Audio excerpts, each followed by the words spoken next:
Assalamualaikum dan hai semua.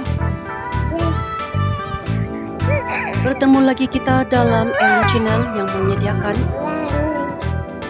gosip-gosip artis Malaysia dan luar negara. Jangan lupa like, komen dan subscribe. Muat naik koleksi gambar sempena meraih 1 juta followers di TikTok. Perkongsian Fatah Amin curi perhatian warganet. Wah, ada gambar Kak Long lah, banyak pula tu. Selit gambar Amira, komen Amira pun sweet sangat. Menerusi perkongsian terbaru Fatah Amin di akaun TikToknya telah dikongsikan satu video yang mana disunting koleksi gambar Fatah sempena akaunnya mencecah 1 juta pengikut. Populariti Fatah semakin naik mencanak selepas kembali bergelar single. Tidak hanya karyanya dalam bidang lakonan tetapi dalam bidang peragaan juga. Fatah dilantik menjadi duta banyak produk sepanjang tahun lalu hingga kini. Video ini khas untuk semua pengikut yang setia mengikuti perkembangan Fatah dan tidak putus-putus memberikan sokongan. Di ruangan caption, Fatah menulis satu coretan pendek untuk semua berbunyi Alhamdulillah syukur, tidak ada selain ucapan terima kasih pada semua beserta emoji love berwarna biru.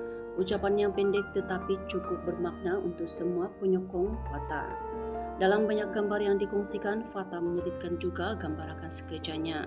Amira Othman ini menyebabkan warganet teruja. Tiada lagi rahsia, umpama peribahasa sudah terang lagi bersuluh. Amira bukan hanya rakan sekerja dan ada sesuatu yang istimewa antara Fatah dan Amira. Hampir 80 tanda suka telah diraih untuk perkongsian ini antara komen-komen yang diberikan oleh warganet yang dapat kami kongsikan untuk pembaca.